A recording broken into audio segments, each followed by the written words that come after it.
Assalomu alaykum va rahmatulloh. Yaxshimisizlar azizlar?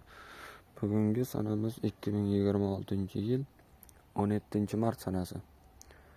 Bu kunda Tbilisimizda nima ishlar bo'lyapti desalaringiz, har nima ish bo'lganda har doimga pastki barglardan ikkita olib chiqyapmiz. Hosillarim ana shunday bo'lib qoldi.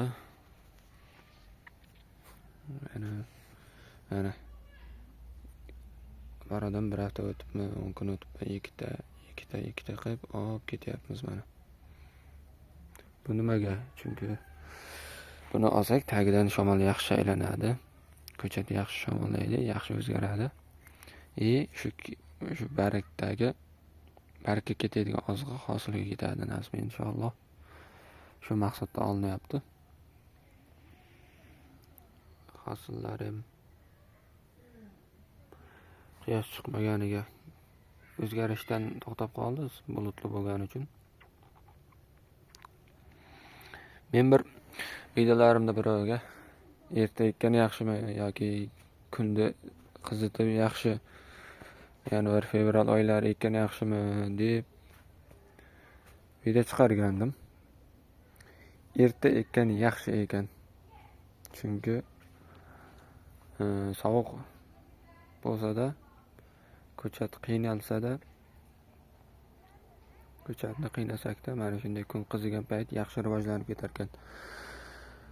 Mana shu birgina ko'chat misol tariqasida oladigan bo'lsak, men buni yanvarga yoki fevral oyiga ekkanman. Mana shu yerdagi bir dona ko'chatimiz nima bir sabab bilan yaxshi o'zgarmay qoldi, optaylab mana shuni ekkandim keyinroq. Bu endi mana shunday hosili. Bularni hosili esa mana shunday oldin ekkanimizda. Tomir yaxshi yerib olar ekanda. Erta ekkanda ham foydasi bor ekan. Orada ana shunday tepadagi pashshag'analarni hamma salafonlarni olib chiqib tashladik. Bizga endi kerak emas, inshaalloh kunlarim qizib ketar endi bundan buyog'iga. Ko'chatlarimiz kechqurun +3, 4 shu atrofda bo'lyapti. Salgina ko'rib turgan bo'lsalaringiz, ko'chatlar sovqatib, barglari yumirib qolgan. Mana siyoh rang tusga kirgan. Sovqatsa mana shunday siyoh rang tusga kirar ekanda.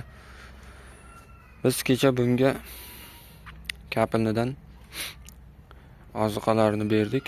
10-40 dan tonnasiga 2 kilogram magniy sulfat 1,5 kilogram, 200 gram yantarni, 150 gram borniy kislota, 150 gramdan temir qo'shib berdik. Mana shunday ko'chatlarimizning holati. Alhamdulillah hozircha yaxshi ketyapti. Bundan buyog'im zo'r bo'lsin. So'lagan bo'lsa kecha bunga bargidan izobion 30 gram 15 litr suvga 30 gram magniy sulfat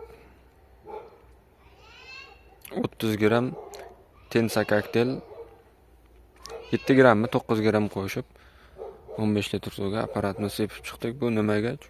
Bu mana shunday stressga tushgani uchun, sovqatgani uchun barglarni yoyish maqsadida mana shunday sepib chiqdik. Bundan oldin bunga sutli retseptdan yana bir sepdik.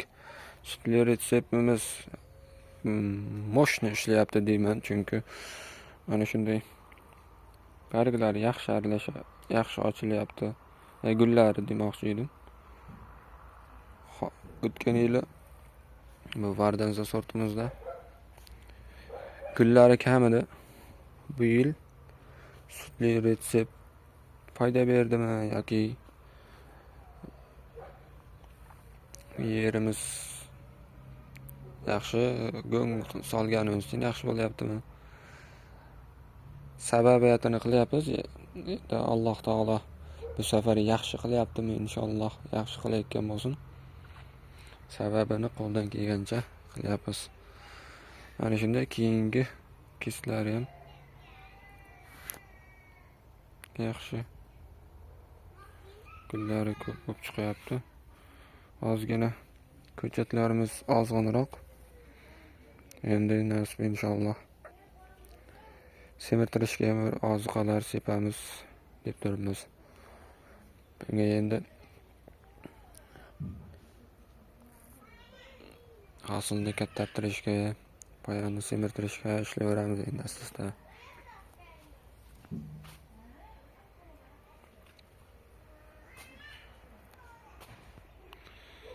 Shunda video qilib chiqaryapman, bir akalarimiz noto'g'ri tushunyaptimi bilmayman. Hamma agronom bo'lib ketsa kerak deganmi bilmayman.